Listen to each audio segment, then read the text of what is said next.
damos comenzo ao primeiro trimestre do ano, polo que facemos pública xa as actividades que temos dentro de xuventude. A idea é que abrangamos todos os campos, tanto a formación como a parte lúdica, non? Que temos? Temos moitas cousas, moitas ofertas. Na formación, que o que queremos formar e mellorar as competencias laborais, pois temos varios cursos. Temos o de preparación para a obtención do título da ESO. Ese curso levamos varios anos xa facendo, ten moita demanda, pois por xente que non acadeu o seu título, non foi capaz, pero tamén xente que non o ten a ESO porque ten a EXB e o necesitan para presentarse a certas probas, a certas oposicións. Entón, ten moita demanda, de feito xa temos, creo, que o cupo cheo, é un curso que apostamos por el ano tras ano.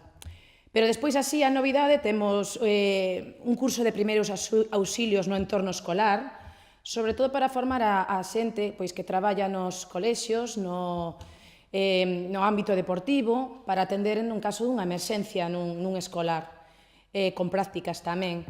Temos o curso de teleoperador, ahora que estamos moi de moda, isto de comprar por internet, por teléfono, para non sair da casa, pois a verdade parece ser que tamén ten moita demanda e vamos a ofertar a ver se ten éxito.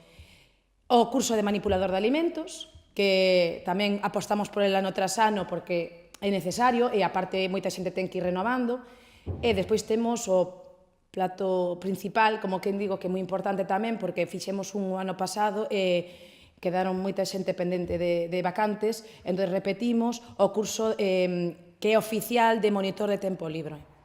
É un curso longo e aparte está totalmente homologado e con prácticas en empresa. Bueno, en xeral, as prácticas creo que as ofrecemos case sempre en todos os cursos. Últimamente estamos apostando por prácticas en empresa. Están tendo moito éxito porque, a ver, a teoría está ben, pero realmente onde ti te ves é na práctica. Non só temos formación para o posto de traballo, senón temos outro tipo de actividades que tamén están abertas ao público e que queremos que a xente se anime e se encha. E son actividades para lúdicas, non? Porque tamén necesitamos que a xente se distraia. Entre elas temos un curso de fotografía básica, que sabemos que agora mesmo hai moita demanda tamén de fotografía. Quizáis máis co móvil xa que coa cámara, pero bueno, un pouquiño de todo vai a branguer. A idea é coa cámara ao principio, pero parece ser que tamén van a levar ao móvil para intentar facer certas creacións. Lóxicamente, necesitamos un mínimo de persoas para avalar o curso, porque senón non compensaría. Ese mínimo normalmente son de 15 persoas por curso, non? E nada, a forma de anotarse sempre na OMIS hasta que se cubran as vacantes. Priorizamos que se xan empadronados, lóxicamente.